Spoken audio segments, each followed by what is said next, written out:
and 11 years experienced as a first responder. And then he can tell you about his family and his kids and their swimming, and he'll talk about emergency management as well. Give Sam a big warm welcome.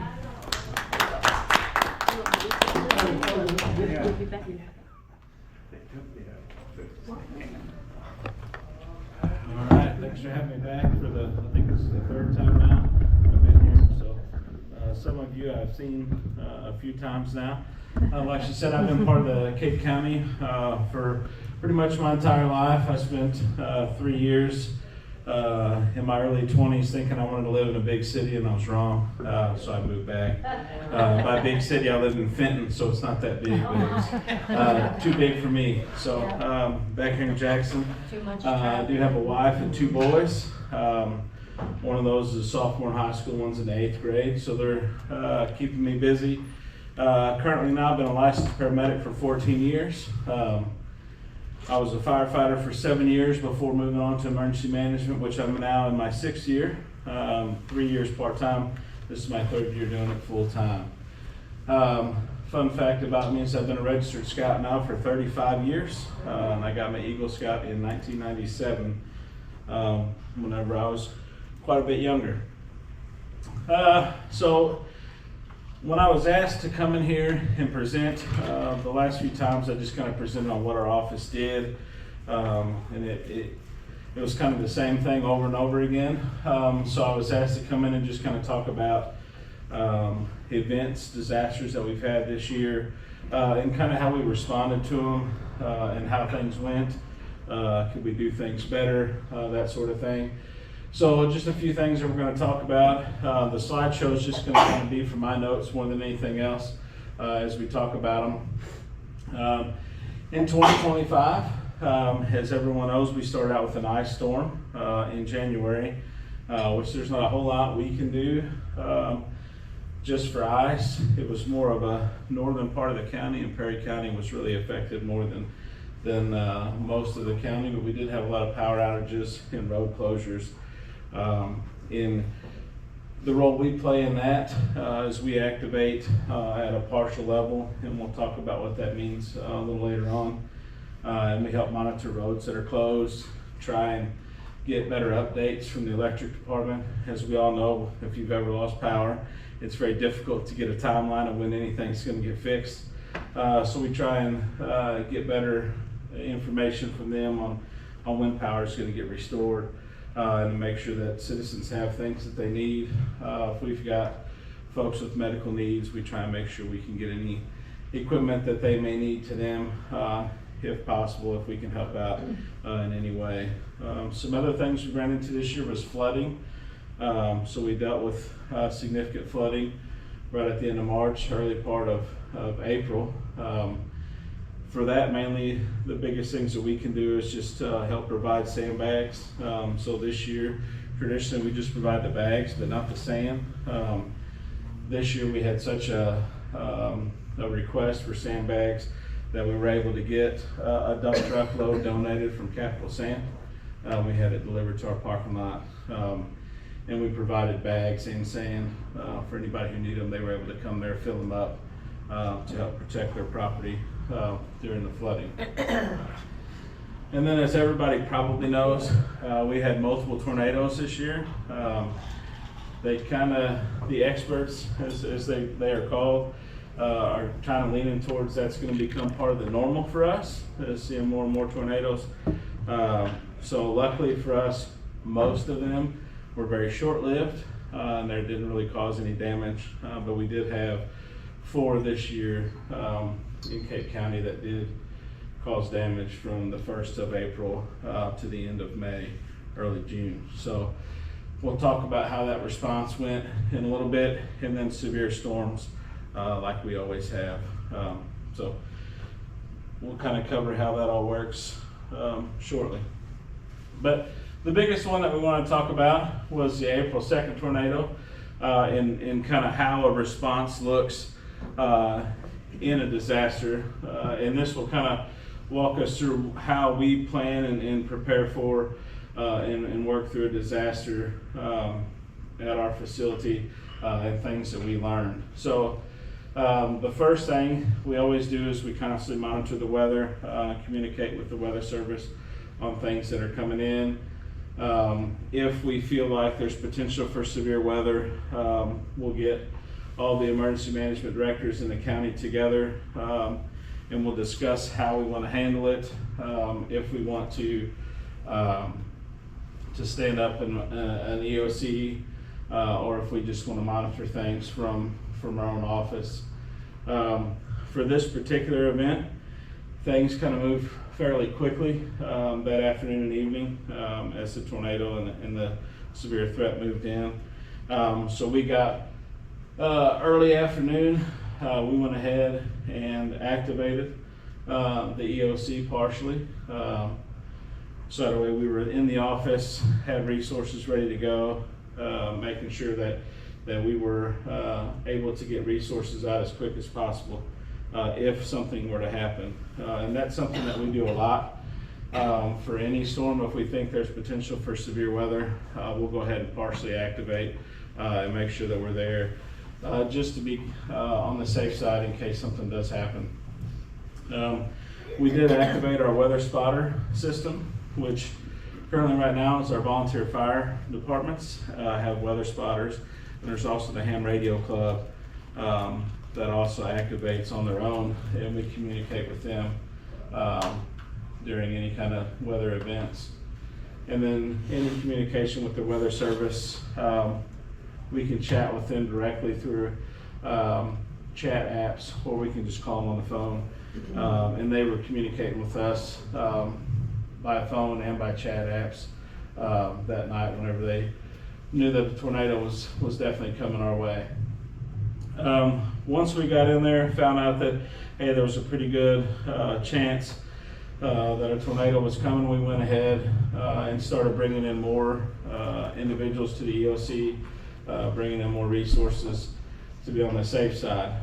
Once we had confirmed that a tornado had touched down, we went ahead and activated the command structure, which is done through the incident command system, which is a nationwide structure, and that sent the regional response team down there, which is made up of Cape, Jackson, and Sykeston, Stoddard County Ambulance. So they responded down to Delta.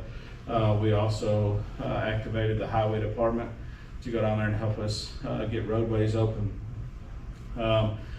Something we ran into down there was you couldn't get through anywhere because the entire electrical infrastructure was gone, and it was all over the roadway. So it made it difficult to get response in there at first because we couldn't tell what power lines were live and what were not live while they were responding down there. So that made things a little bit difficult to get up and going. Once we were able to get the roadways cleared up, we got a command structure established at the fire department. Something that we learned was poor communication. As we know, if you don't communicate very well, things go poorly. The sheriff's department came in on one end of town, and the fire departments came in on the other. And the sheriff's department was functioning out of a church. Fire department was functioning out of the fire station. Residents were getting frustrated that efforts were being duplicated because the sheriff's department and the fire departments weren't communicating. So it took us a couple of hours to get everybody to the same place, operating under the same set of rules, and we got things smoothed out. So that was something that a big takeaway from that was our initial response was good. Our time getting folks in there was pretty quick. The communication was not good when they got there. So that's something we have since worked on, correcting that infrastructure and getting people trained together. Once we got those guys down there, we started communicating with the state, discussing resources that were needed. They requested an additional search and rescue team that came out of Jefferson County.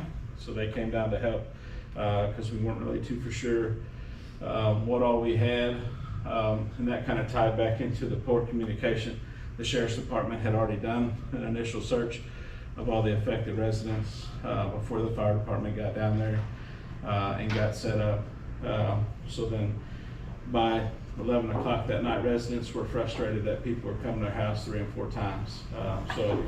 It was frustrating for us because we were struggling to know what was done, and it was frustrating for the residents because they were being bothered when they just wanted to go to bed and try and deal with things in the morning. So we've kind of cleaned that communication line up, and hopefully in the future we don't have that issue. But we were able to get a team come down from Jefferson County, and they were able to help with the search and rescue. Some other things that we had done, we activated our COAD, which is Community Organizations Active in Disasters, and that's key for us because we can't, in our office or as first responders, we can't do everything, and we need groups of volunteers to help us come in and actually operate in a disaster. So this group of folks, we send emails out to them, and they can respond back with what they're able to help with. And this is things like Lyft through a lot of the community churches. We communicate with them when we need help with volunteers, whether it be doing cleanup or repairs, tarping, things like that.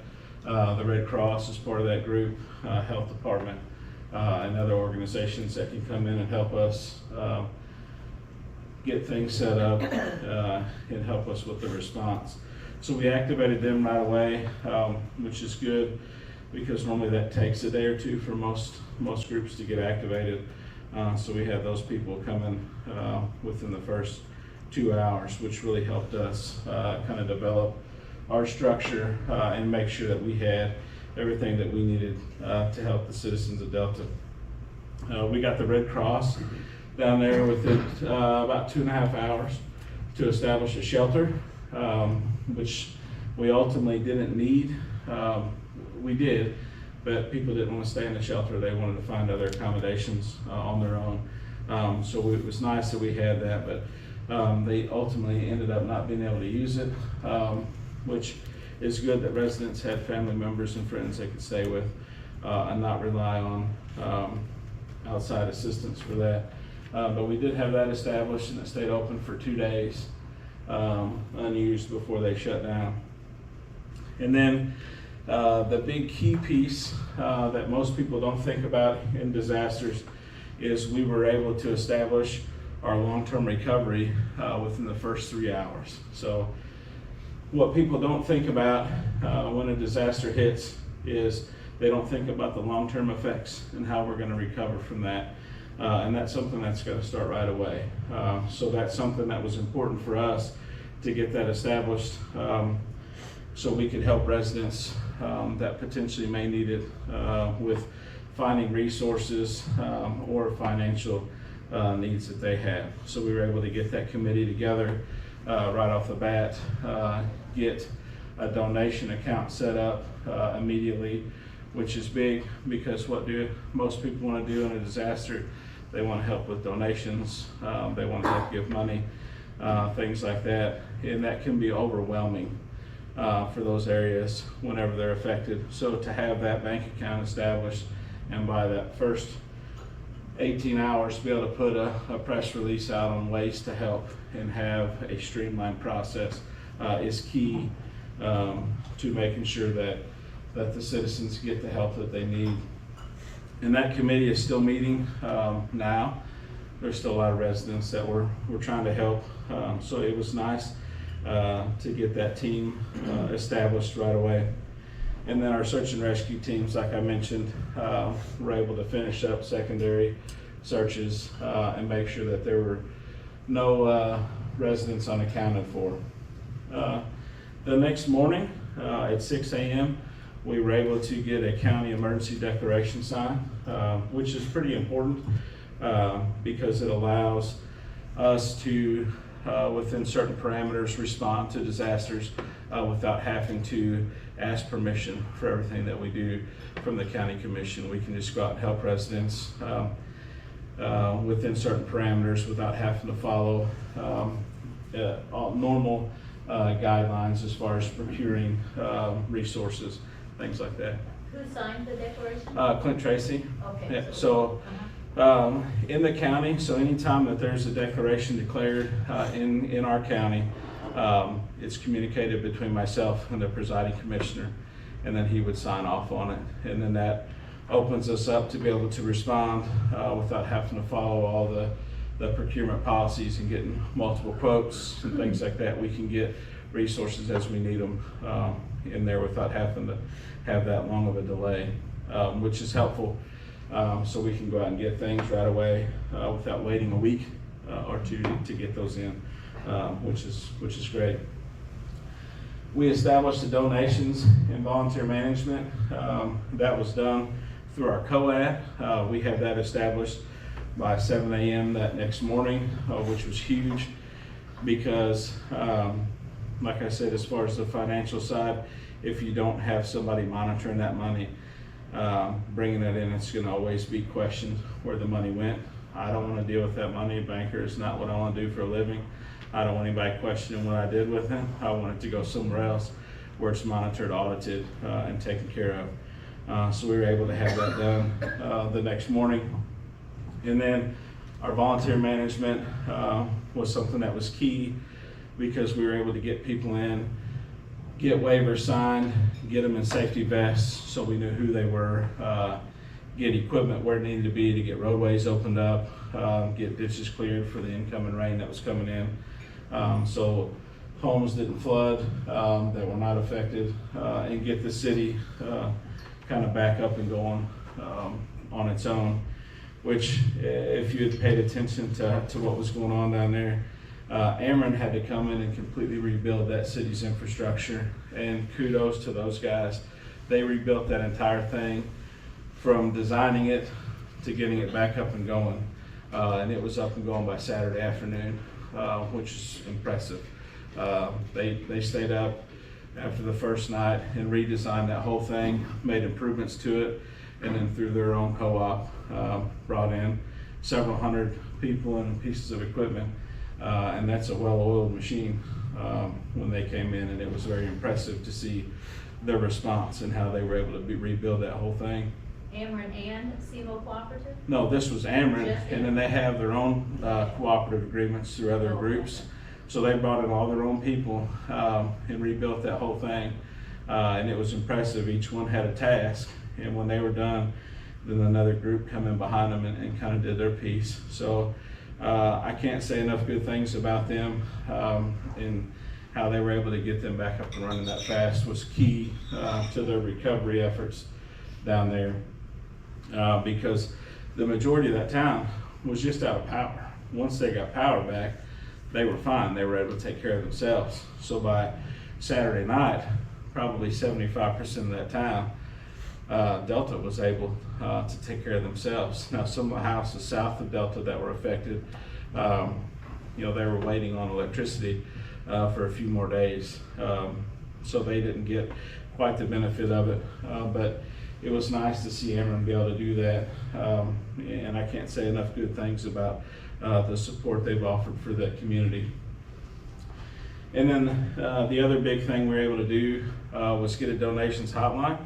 So instead of just bringing stuff straight down to Delta and overwhelming them, which happens a lot in events, we were able to set up a resource center, have everything delivered, palletized, sorted, accounted for, and then when they had room and had need for it, we were able to get it down there as they needed it, which is huge in a disaster, because if I want to donate 10 pallets of water on the first day, they may not need water the first day. They may not need it till the 5th or 6th day. Or cleaning supplies, trash bags, things like that. They may not need that right away. Or food, if people don't have anywhere to put it right away, they don't need it. And we were able to get donated meals down there for those folks who couldn't cook right away, and feed the community for the first several days until they were able to get back established. But that donations response is huge, because when we got down there on the first day, they were overwhelmed. They didn't have anywhere to put anything. They didn't know what to do with it. And they were getting things that they didn't need. And the other thing with that is being able to control what's coming in is huge. So we had a department come down from up north who had 3 Connex containers full of stuff that was donated that they never used, and they were trying to get rid of it. And a lot of it was clothes. Well, we don't want clothes right away because we don't know what size people need, right? So they were stuck with all the things that they could never use, and it was going to go to waste. And so we were thankful that we were able to kind of mitigate that and just not really turn down things, but maybe recommend things that we could use instead for them to get them the help that they needed. So on a larger scale, say this would have hit Jackson and Cape on a bigger scale, more people were affected, that would have been key to be able to track and control that, to have that at one center, to be able to monitor so everyone is able to get the things they need and not one truckload coming in and taking a pallet load of stuff that they don't necessarily need. So tracking that is always going to be difficult, but it was nice to be able to establish that the first day and help the community. We set up a debris management site, which is very, very big in any disaster, is when you get trees down the roadways and the right-of-ways, and you've got to get utilities fixed, where does all that debris go?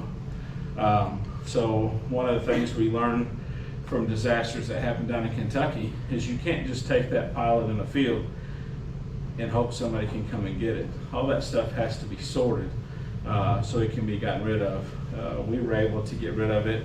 It was all gone by the end of June.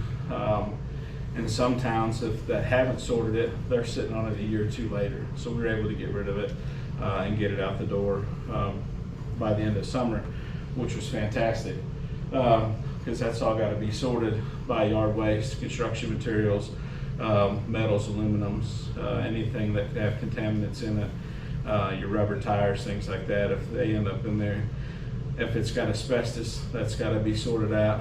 So we were able through volunteers, get all that sorted out when it was brought to that site. And we were extremely thankful to Little River Drainage District, who owns the property they allowed us to use and leave that stuff there in their way for a couple months until we could get that cleaned up. So if this were to happen into a bigger city, we would need multiple sites like that to be able to get the debris off the roadways and right-of-ways to get things restored. So if it was to happen in a bigger city, those are things we'd have to get communicated out right away so that we can help people be able to get things cleaned up to navigate through the communities. And then the biggest thing that we were able to do for the town of Delta, the surrounding community, was we were able to, that next morning, within about 20 hours of the tornado, we were able to get all their community leadership in a room and get all the key players from the Long-Term Recovery Committee, the Red Cross. We were able to get anybody who was going to help through the Baptist disaster response teams together and have a meeting, and we did that every day to make sure that we were getting them what they needed and we're able to help them navigate through. The mayor, bless her heart, had been there a couple weeks whenever this happened, so she didn't really know anything. So she was extremely thankful that we were able to come down there and help her and guide her on what decisions to do. And you know, the biggest thing is, you know, when something like that happens, is they all want to think, I can do this every day. I can go 20 hours a day. I don't need the rest. By day 3, they found out very quickly they can't do that. Fatigue sets in and they were struggling. So it was good to be able to come down there and offer them some relief and to let them know that somebody was helping them so they could work on communicating with their community and giving them opportunities to just be able to rest. One of their aldermen, house was completely destroyed, and she was running on pure adrenaline and then hit a wall on day 3. And she was like, I just need a break. So we were able to help her through volunteers to be able to get a break and get some rest and kind of go and work with her family. Some other things that were key in this response that we learned after the fact was you don't know who can help you, and you don't know what they've got until you go out in the community and meet people. They had a gentleman down there, owns a tree service, was huge in the first 3 days of being able to get the right-of-ways cleaned up. Brought his crew in, and they were just out helping cut trees up, haul things away, and get the city back open. So that's a big part of what we do, is try and find those community members and make sure we know who they are and be able to use them in a response. A few things that we learned out of the first 24 hours on this was no agency in our county is ready for a big scale event. We were able to navigate a small scale event with just a few folks, but if this would have been at a bigger scale, say the city of Cape would have been hit like it was supposed to, lifted, stayed aloft as it went over the city. But if it would have got hit, the county would have been able to handle Delta. The city of Cape would not have been able to handle their own response. They just don't have the manpower and the resources to do that.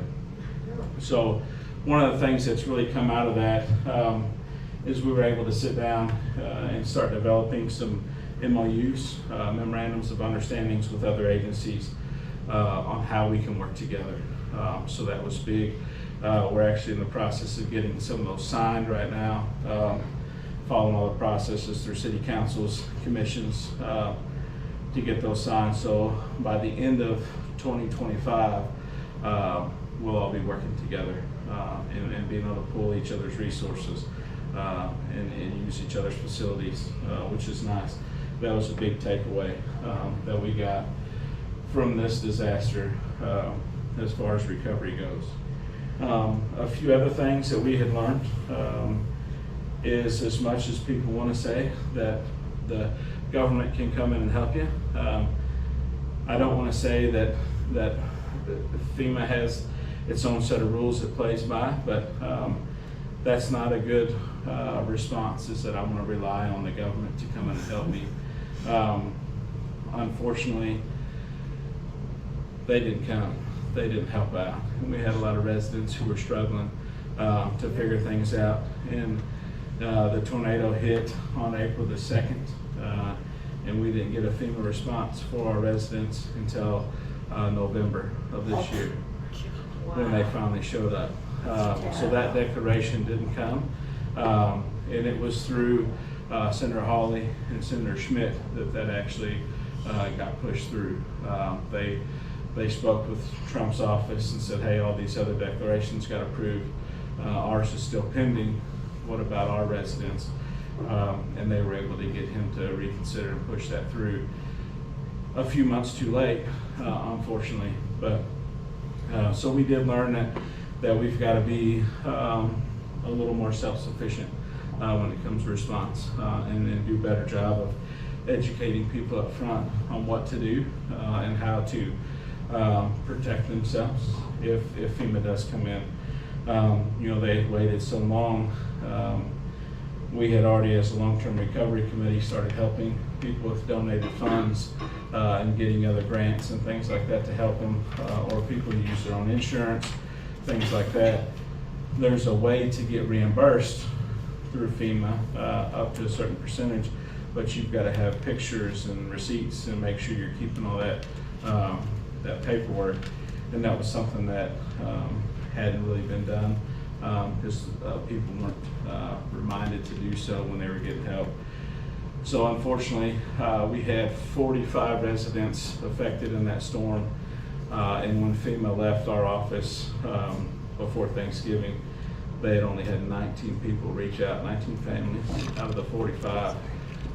So whether that means that all the rest of them didn't need help anymore or didn't need help at all, it was just kind of a big change from the folks that could have used the help to the ones that actually got it. And out of those 19 people, we don't even know if all those 19 are actually going to qualify and get help. That's just who applied. So those were things that we had learned that we need to try and do a better job of educating people on in a disaster is what to keep and how to go about things, and to make sure that if you do receive help, you track it so you don't try and get help again and then have to pay that money back, which is a concern that we've got from families that we'd already helped, is that they don't try and ask for help twice and ended up having to pay money back to FEMA. A few other things that we learned was our disaster response plan was as efficient as the people who could use it, which wasn't a lot of folks, not as many as we thought could use it. So about 6 years ago, the county had adopted an emergency support functions plan. Something new, and these are the emergency support functions that we operate under. So if you come to our office in our big operations center conference room, we've got tables set up with phones, and each one of these is broken up by group, so that way when you come in there and we have a disaster and say you're asked to come in for the transportation piece, because we've got to figure out how to get people in and around the county. If you don't know what that plan is, it doesn't do us a lot of good to assign you there. So it was something that we had learned as we were working through, that some people knew, but as people had changed jobs, or people were reelected, or things of that nature, they just were not re-educated on what to do. And so that was something that we know that we've got to work on, and we're developing a plan to correct that.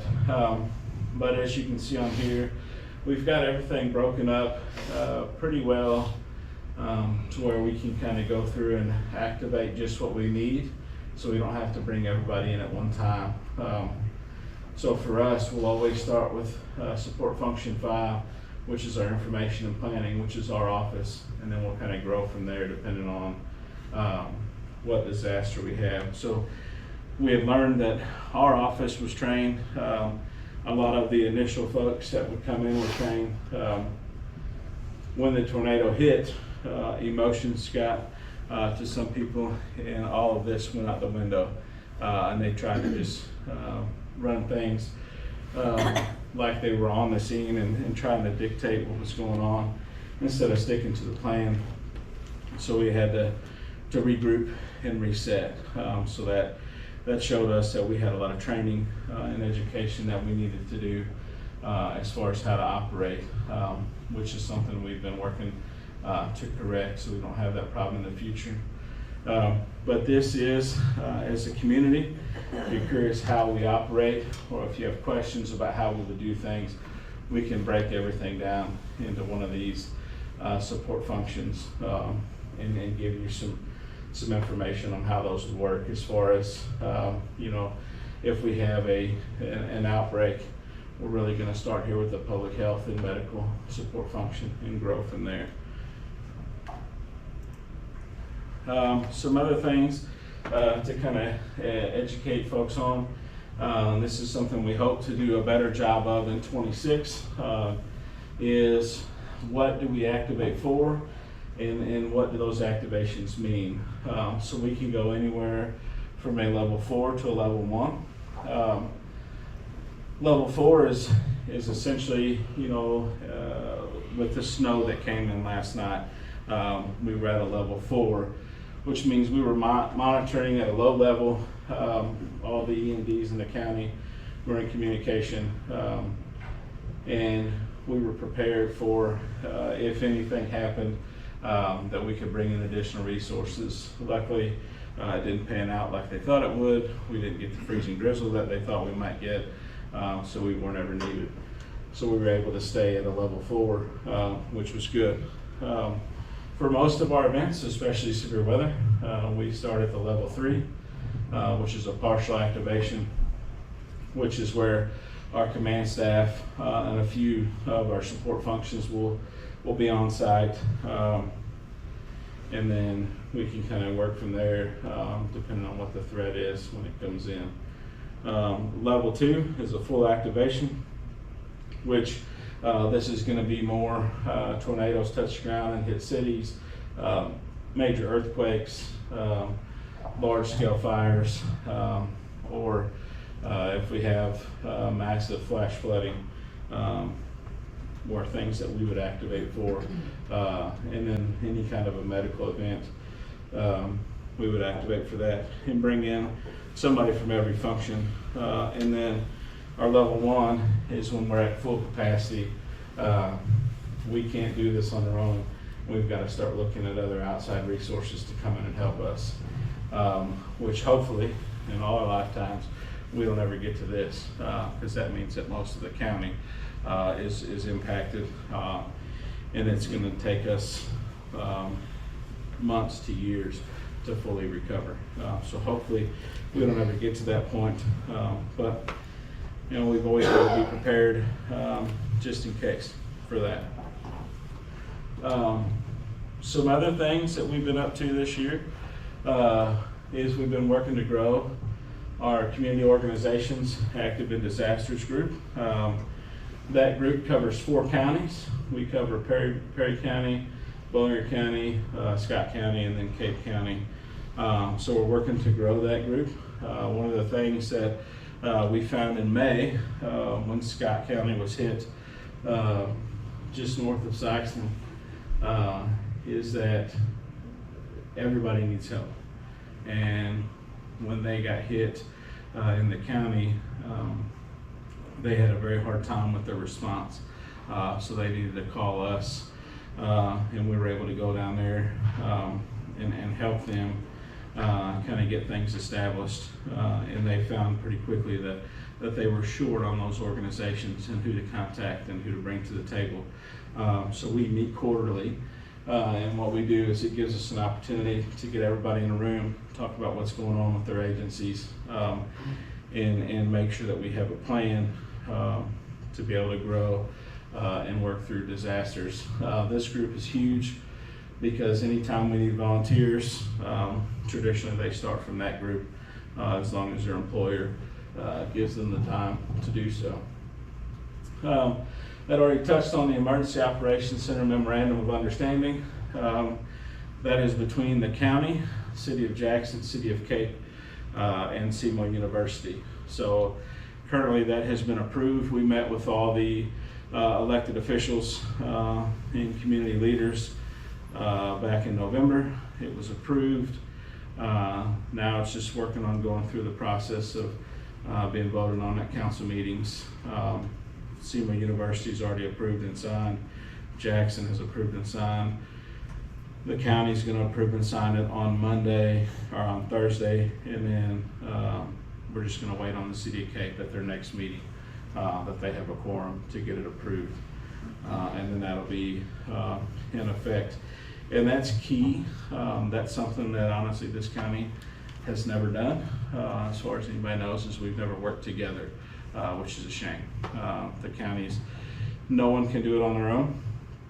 You know, if that tornado would have hit Delta and went into the City of Cape and run its course on the ground, the City of Cape doesn't have the resources to operate a 24-hour center. The county does for about 2 days, and then our resources will be exhausted, and then we won't have anybody that's fresh to be able to come in and safely do that.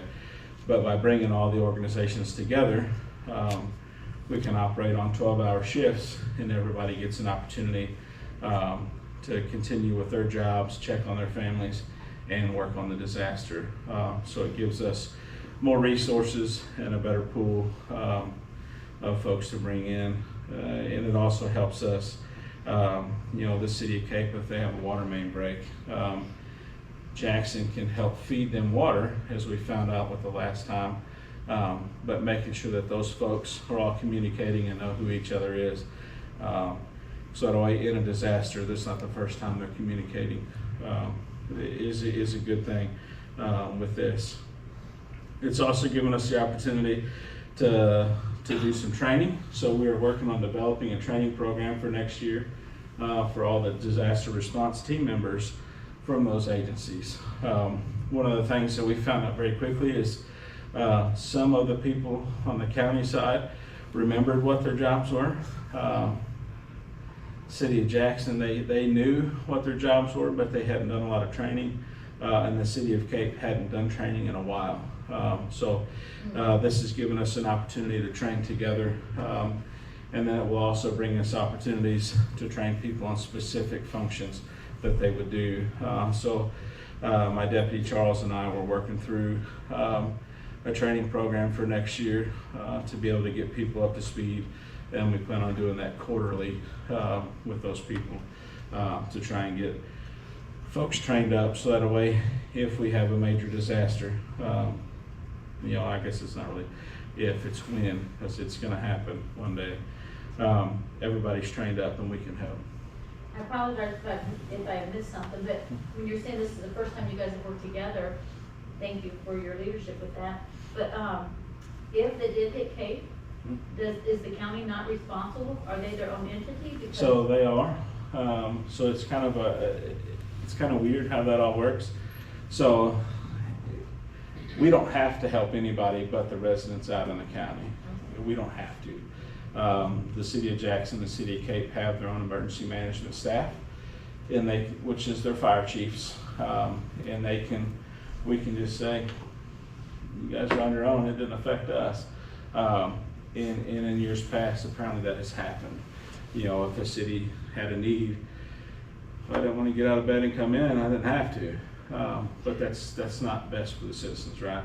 So the best for the citizens is that if I've got a resource that you can use, let's get it to you and let's make it happen. So this is the first time that anybody can really remember, and it's the first time that there's ever been anything in writing that says we will help each other in an event regardless. So at this point, when everybody signs this, anytime there's a disaster, the main hub is my office. The new operations center is that's where we will operate out of. If for some reason it gets destroyed, then the backup center is Cape's Fire Station 3 in their basement for their center. And what this does is it helps us save money on resources. So they're not buying computers and they're not buying things that they need there. We can get it, we can maintain it, make sure it's ready to go. So that way when we have a disaster, we're ready to respond quickly. And we're gonna get some interdepartment agreements together as far as sharing different software and programs and things like that. So we can have the ability to run anybody else's programs from our office. Which would be good for our response. So, another question here. I'm trying to see the jurisdiction boundaries. So Delta is a city in Cape County, like Cape is a city, and Jackson. The rest are either towns or villages. Right. As far as population. So where's that cutoff? I mean, is it in statute? I don't know. I'm asking. So we're supposed to be able to help anybody in the county, but the two major cities have established their own emergency management program. Okay. So we've always been here as like a resource if they need it, but it's not one of those guaranteed that we would be there. So now it's a guaranteed. If the City of Cape gets hit by a tornado, the City of Jackson's folks, the county's folks all know we're coming in and we're helping. We don't have to wait to be called. As to where before, if the City of Cape had a need and they didn't call for anybody else, nobody else was there to offer it. Now they don't have to ask. We just automatically show up and provide those resources and that help, which is good because, you know, for the City of Jackson, City of Cape, their fire chief is their emergency management director. And a big disaster, where are they going to be? They're going to be in the field. They're going to be at a command center somewhere, helping with search and rescue, fire mitigation, medical calls, whatever they need. They don't have time to be in an operations center trying to find resources, trying to figure out how to get drones in there or whatever we need to survey the area. They don't have time for that right away in the first day. So it's good because now we're there to help them and offer them help, so they can kind of go out and help offer their folks the help that they need, especially if they're short-staffed, if they have department members whose families are affected that can't get in right away. They'll be able to kind of be out there to help in the field as well. So it's definitely a benefit to everybody that we were able to get this accomplished. Another thing we've been doing is assisting other counties. Like I said, when Scott County got hit in May, they were having some difficulties. Reached out to us. We were able to come down and kind of help guide them on some things that they could do to help streamline their response and really get them some help down there that they needed to get their citizens in a better spot. And they're still recovering, but they had significant damage to a lot of areas, so they'll be a while recovering. And then we're fortunate to be able to participate at the State Emergency Management Conference. I was asked to sit on a couple of panels this year and kind of discuss how we were able to bring in our COAD, our community organizations, and how we were able to get assistance to our citizens in a timely manner as far as bringing in resources from across the state. So that was nice to be able to come in and kind of talk to other agencies and kind of explain to them how we were able to navigate through a disaster and give them some ideas on how they can respond. And then it was nice for us to be able to get some feedback to help us get a little better. And then we're still doing our normal activities, review and update our plan. Our disaster plan gets updated every January. If it doesn't need to be updated throughout the year, we do review it the first month of every year and make sure that we don't need to make any significant changes.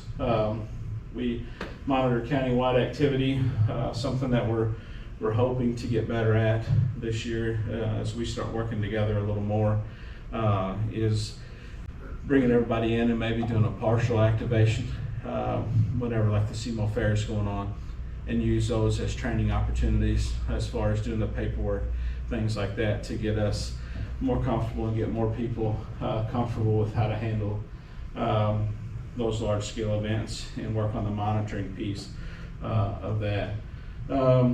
We do monitor and test countywide communication capabilities through iPaws, through our HyperReach communications systems, and then we do regular communications with the emergency managers within the county, which has been huge the last several years.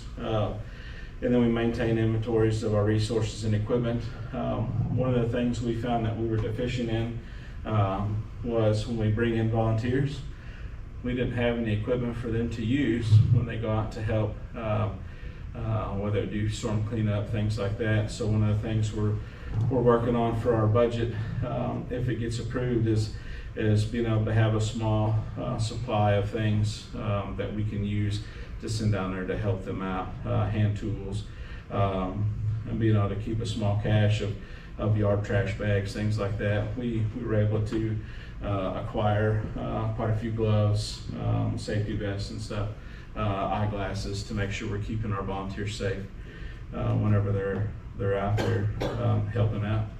And then communicate with our SEMA regional coordinators and try and funnel our concerns to the state and make sure that they know that we need help and how we can get help. And then we just do our normal tabletop functional exercises. This is going to kind of grow next year as we bring in more people. We're hoping to be able to do, I don't know if it'll be next year, it might be a tall task, but within the next 12 to 18 months, we'd like to do a full-scale exercise where we bring in all the agencies and actually deploy people out. It's going to be a big undertaking, but I think it will be necessary to be able to tie everybody in together, from public works to highway department, search and rescue, on into your setting up a shelter, and get all those volunteers working together tying in the hospitals, making sure that they're able to handle the influx and kind of get everybody communicating together on a larger scale. We monitor our normal weather activities. We do weekly conference calls with the Weather Service, and then we attend any of the trainings that they offer. We also bring in a weather spotter class once a year, usually in March before storm season, to try and keep our citizens educated up on what to look for. We're still maintaining the county outdoor warning sirens. That's been a little bit of a tough topic. People want more sirens. They can't hear the sirens in their house. Some of our sirens are aging. We did get a grant to put a siren in. So we're able to put one at Trail of Tears this year for the folks camping out there hiking in the event a storm pops up. But they're fairly expensive. I'd love to have about 40 more in the county. We just can't afford them at about $35,000 a piece to get them tied in. So they're pretty expensive. And the ones that we maintain now, some of those got installed in 2014. So we've got to start looking at when's the end of their useful life. When do we need to replace some of those? So unfortunately, adding more is not something that we can really afford right now. A thought that I had is, and it will never go, but is as contractors are developing subdivisions, could they not just put one in as they develop a subdivision, and then we could tie it into the system. But I'm sure that'll probably never come to fruition, but it's a dream, I guess. And then we always look out for grants, trying to apply for grants anywhere that we can find them to get any money.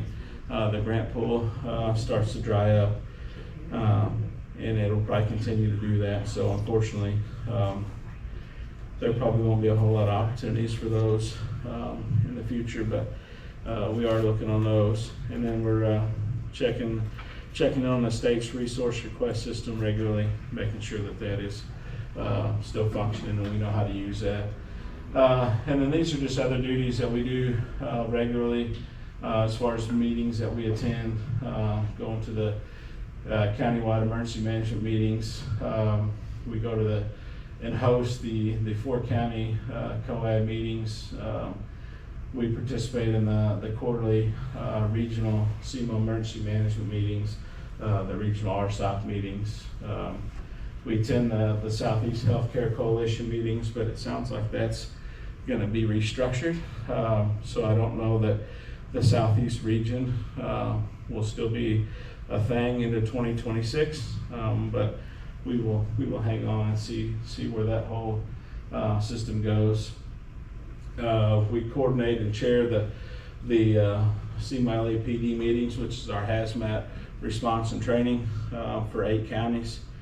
And then we coordinate the quarterly 911 advisory board meetings, which is where we discuss the 911 systems, what issues we have with it, discuss budgets, funding, and how we're going to maintain our 911 system. And then we serve as the coordination agency for the County 911 system. So if there's an issue with our 911 dispatch centers or their equipment, we get to help figure out and coordinate how that's going to be replaced or not be replaced, or how that's going to operate. Is that just Cape County? Yeah, so just for Cape County. So part of my job is the 911 coordinator. So I handle all the monthly bills and monitor the funds for that to make sure that we can continue to grow, and if there's any funding issues, figure out how we're going to mitigate those for upcoming expenses. So, all right, and that's what we've done this year and our disaster response. Is there any questions, comments, concerns? I'm a little confused about the order of authority. Mm-hmm.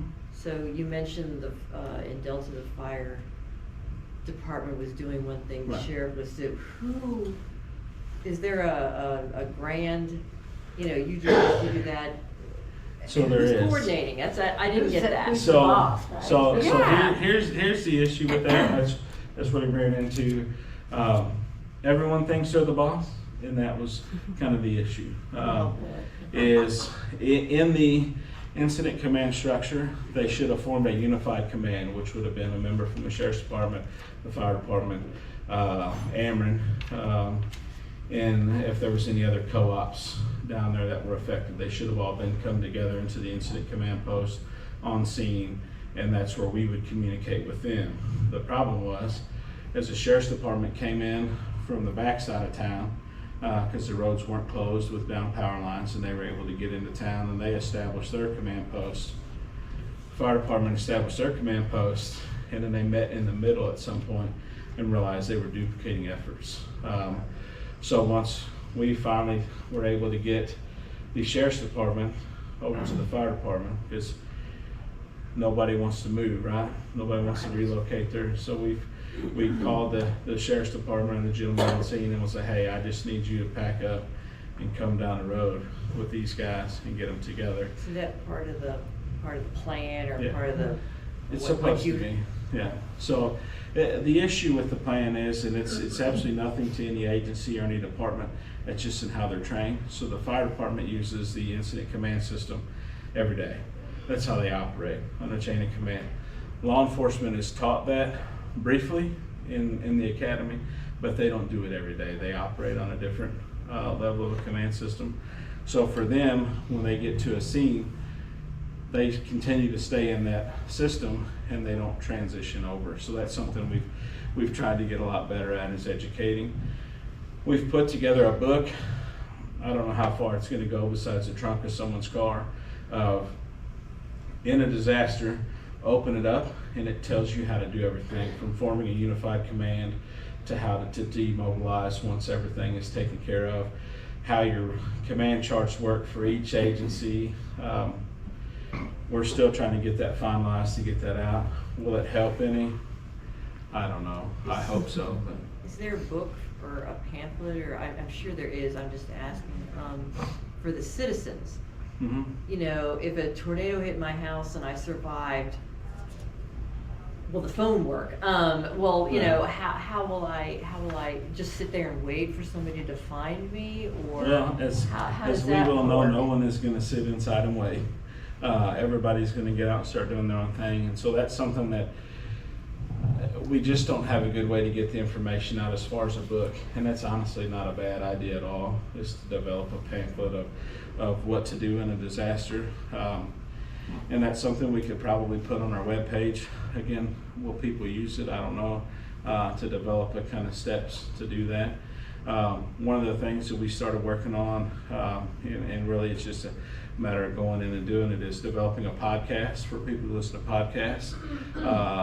Its name is going to be the Disaster Response Playbook, or the Preparedness Playbook, and it's going to be a 6 to 10 part series, and it's going to talk about those things: what to do, how to respond, what to wait on, and what not to wait on. So those are things that we want to get out to the community.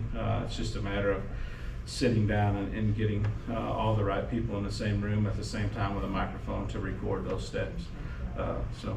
Will the phones work in an emergency, or does the county sort of take some of that stuff away from the So people to we don't use? take anything away. Okay. So as long as the cell phone towers are still up, they will work.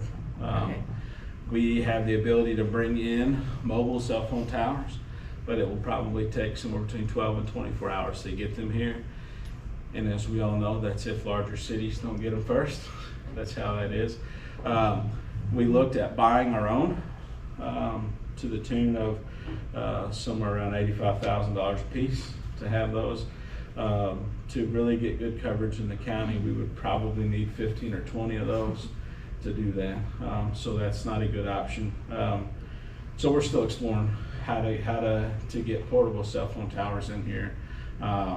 We're looking at things like trying to bring in Starlink, so you can at least connect to the Starlink and communicate on your phone via the Wi-Fi calling. So we're looking at options, because we know tornado hits, cell phone towers go down, and people lose their internet, nowadays a lot of people just can't operate without it. So we're looking at ways to do that, from anywhere from getting containers that can go up to 2 miles to 5 miles. There's just not a good option if the tower goes down to get things in here short of satellite phones or using Starlink. But yeah, those are things we're looking at, trying to get better information out to the community on how to help and how to respond. And I came from the East Coast and we didn't have tornadoes, so this is all like so a new experience. one of the things we put into action in 2025 is we have a disaster damage report form. So if you have damage, you can go to Cape County Emergency Management website and click on that form and fill out who you are, send us pictures and a brief description of what's going on, and we'll get that email pretty much instantly after you submit it. And that allows us to track, hey, these folks need help here. So if you've got the internet and can do that, as long as that's still functioning, you can send that to us, and that's a way of communicating, hey, she has damage at her house. Her house is a total loss. We need to try and, this is her street, we need to get help over there because she's likely not the only one. And that also gives us the opportunity to track that, so that way we know 2 or 3 days in when resources start to arrive as far as doing damage assessments, we know what neighborhoods to look at so we don't miss anybody to get those folks recorded. Because as we found, if FEMA comes in and they don't know it's damaged and we don't meet a certain threshold, which we don't know what it is, nobody can tell us, we won't get any help. So making sure we have that information is good. And some of that, we try to keep the form to where it doesn't look like we're trying to acquire too much information. A lot of things we need, insurance information, stuff like that, we didn't ask for because most people don't feel comfortable giving it to us. They can get that down the road as they need it. So, Thank you. So you talked about the preparedness plan between the fire department and the county and the sheriff, and you had skepticism that would leave somebody's trunk.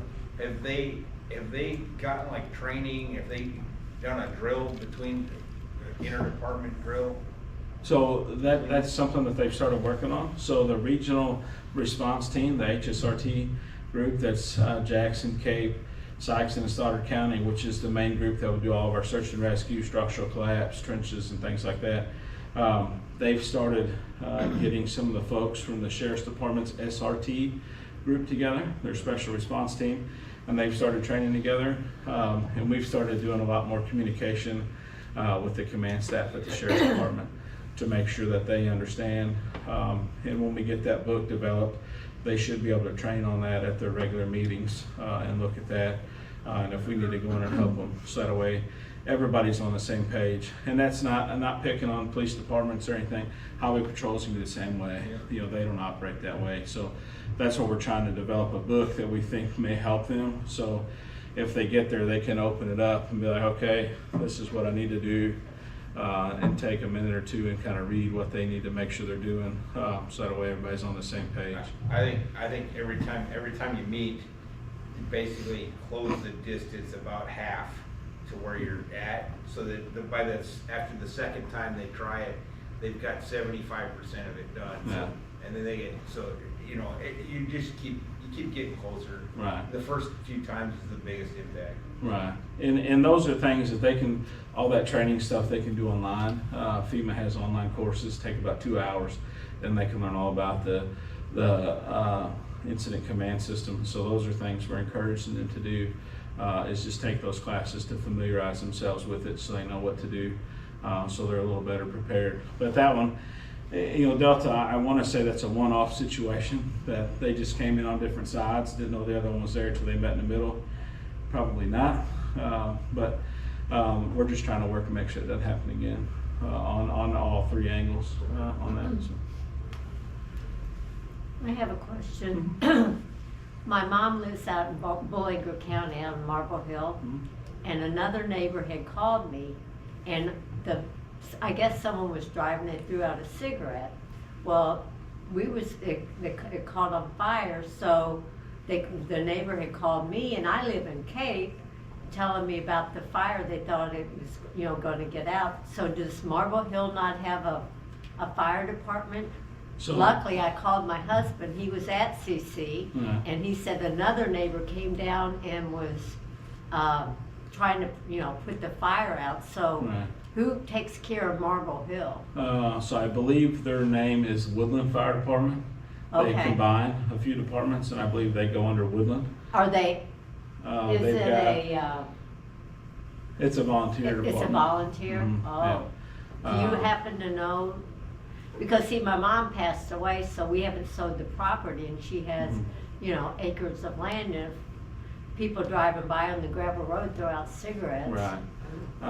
I know their fire chief, his name is Calvin Troxel. He's also the coroner for Bowling Green County. So I don't know if you could find his phone number online for that. What's his name? Calvin Troxel. No. He's also their Calvin. coroner. How do you There. spell the last name? Do you know? I believe it is Troxel. TROS X X EL. E L. I Never think heard that's of how you it. spell it. But yeah, he's the fire chief of, I believe they're called Woodland now. Vicki, I'll try to get you that information. Okay, You remember? because I mean, the neighbors live in California, and they own like 800 acres around my parents. And, you know, it's like, good grief, what do you do? Right. Yeah, so they should, every area out there should have a volunteer fire department. And I think, from what it sounds like, that would be the department to cover that area. Okay. But if not, he would be able to tell See, you. I because didn't know would they even had, Yeah. because I know Glen Allen used to have a fire department. Remember, Mhm. I don't know if you remember that disaster Yeah. that happened out there, the Yeah. tornado that Yeah. destroyed that community. Yeah, so Calvin's department responded to that as well. So pretty much anytime we go out there, Calvin's group is somewhere in Okay. that county. So he would be able to tell you who's over that property and who to be able to contact for that. Well, I mean, just in case, I mean, you know, Right. Yeah. because people drive by, they throw out cigarettes and it's out in the woods, it Right. just, the whole thing ablaze. In worst case scenario, and I'm not saying this is what you should do, but worst case, if it happened tomorrow and you didn't have his number, you could call 911 and Okay. our center will just transfer you out to Bowling Now, County. what department do you actually work out of, the county? For me, Yeah. we work out of the emergency operations building right here off the interstate, is where I work out of. Before I left there, Are you in the county or the, so our office is in the city of Cape. okay, but we you work cover for the county? Mhm, yeah, yeah. Okay. Well, thank you. I'll look that up. Okay, I have a few questions, and first off, I wanna thank you very much, I wanna thank you for your leadership, and if you guys haven't been out to that building, I'm always curious, you know me, I'm always wanting to see how our tax dollars are being used. So contact Sam and tour that building, it's a beautiful building, you guys have great things set up there, and until you know, it depends on what you wanna wrap your head around, but I'm just real impressed. I don't even know where it's at. It's on the interstate, it's that big It's building by off as itself. you're headed north to the right, and you can't miss it. It's kind of a nondescript, big brick building, big concrete building. Yeah, if you're driving up the interstate at night from the Jackson exit, it's this big bright glowing thing off here just past some trees. 'Cause we Okay. got it well lit up. But during the day, we're the only building out there, so you can see us right off the interstate. Come up the interstate, get off at exit 102, turn right, and then turn right up Veterans Memorial Drive, and we're the only building out there. You can't miss us. Okay. Okay, so, let's see, you had mentioned the memorandums of understanding, is there a way, I'm just curious, can you share those? I'd like to see a copy of that. You know. I mean, I assume. Are they all the okay, yeah. same for each? They're all the same, yep. So we've just got one floating around and we're getting all the signatures on one document. gotcha. Okay. And then once that's done, then we'll make copies and send those out to all the agencies so they have their own copy. I collect them. Just kind of curious, so, I mean, I think that's an MOU is being used more and more. Mhm. Right. Really. So when you mentioned FEMA, the fault, of course, that's feds. What Ronald Reagan say, I'm from the gun, I'm here to help. Was that local FEMA chapter failure, kind of, or is that something that? So that had to come from the president. So Okay. we did our due diligence, got our assessments, sent those to the state. The state wrote a letter, the governor did, send all that information to the president. And then he signed off on the public assistance, which is your nonprofits and government agencies, to get them reimbursement. But he didn't sign off on the individual assistance, which is for the citizens, which I would have thought would have went the other way. But either way, that's not my decision. And then when our senators pushed back on that this fall, he signed off on that, and we got FEMA down here in November to help those folks. So. Sad. All right, and then, let's see, did I answer that? So back to the radio, someone asked about radios or cell phones. That would be considered emergency, so ham radio operators can use theirs? Yes, yeah, so they And should you be. guys have ham radio in the, Well, we're buying a new one. So Oh. when we moved, our old radio wasn't quite up to par. So we've got model numbers. So next year in our budget, we put in to buy one and get it installed. So then we'll be able to use one, hopefully by February, I okay. hope, so. And then, 911, what is the budget for 911 of Cape County? I'm just curious, I could look it up. Not very good. So our 911, so we don't pay for everything. We don't pay for salaries, and we don't pay those come out of the agencies who run them. We just pay for any equipment needs, and then our maintenance software agreements, things like that, phone bills for the agencies. And we're currently, I think this year, we're right around that 465,000. That's what we're looking at. And then our income is about that. So it's not good, but we're not bad either. But it's something right now. Most of our funding is off landlines. How many people still have landlines? I just got rid of mine. You know, so funding is not going to be adequate moving forward. And so at some point we're going to have to figure out how to fix that. But that's how it is. Well, I know I talked with the former sheriff one time, and he was saying that he wanted access to our cell phones. Mhm. And I said, no, that's my personal property. This was several years ago. And he didn't quite understand that that was mine. Mhm. But he said, but in an emergency, and then I always go back to the founder's quote that said, do we sacrifice safety for, help me out. Do we sacrifice safety for, security for, oh my goodness, Temporary for safety. safety, Right. yes. Yeah. They knew so neither, but. Yeah. Anyway, I mean, I get it, he was using if we fell out of a deer stand, when we want to call from our cell phone. Mhm. And I said, no, I'll figure out we'll work something out, Right. me and my family. Yeah, so we're pretty fortunate in Cape County. Our 911 system is pretty advanced. We're not as advanced as we could be. Things are always changing, but for now we're in pretty good shape as long as we can continue to fund it. We're one of the few counties around that has the ability to text 911. We brought that in probably 3 or 4 years ago, and that was big for our domestic cases, folks that can't hear, to be able to communicate with dispatchers. That populates right up on their screen just like a call. They can text you back and forth and get help to you. So that was something that was big for us to bring in. That was kind of cutting edge, and we're one of the few counties that had that at the time, and I know more adding it. But we're pretty fortunate that we're kind of not necessarily on the front edge of all the technology, but we're definitely doing okay for now. So does the cell phone number and the owner name show up on your equipment? I don't know about all that. I think whatever pops up on a caller ID will pop up, I think. So whatever you have that shows up on your caller ID is what they get when you call, is what it populates. That's it.